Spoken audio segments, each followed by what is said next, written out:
बिस्मिल्लाहिर्रहमानिर्रहीम। अस्सलाम वालेकुम व्यूअर्स, मेरे हबल सिस्टर मोहम्मद फ़याज़ आप लोगों की खिदमत में हाजिर है।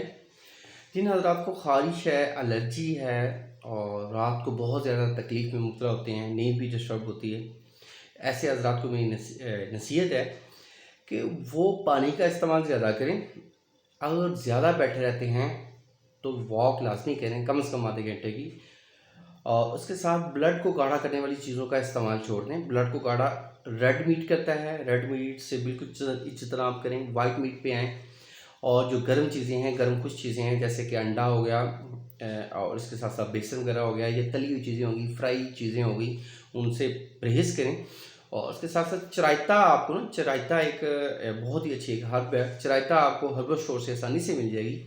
चराइता की जो जड़ी बूटी है वो आप लेके बर्तन में भिगो दें। तकरीबन आप 100 ग्राम एक देगचे में भिगो के रात को रख दें। सुबह वो वाला पानी आप 2 से 3 घूंट पी लें और आप इंशाल्लाह चंद दिन के इस्तेमाल से ख़ारिश ख़त्म होगी। और ब्लड को पतला करने वाली जो चीज़ें हैं उनका इस्तेमाल करें। आप डस्टिन ले सकते हैं, आप उसके साथ साथ दालचीनी का कावा इस्तेमाल करते हैं जो ब्लड को सर्कुलेट करेगा, पतला करेगा। इंशाल्लाह किसी भी किस्म की ख़ारिश है, किसी भी किस्म की एलर्जी है, इंशाल्लाह चंद दिनों के इस्तेमाल से ठीक होगी। थैंक यू, जज़ाकल्लाह, अल्लाह हाफ़िज़।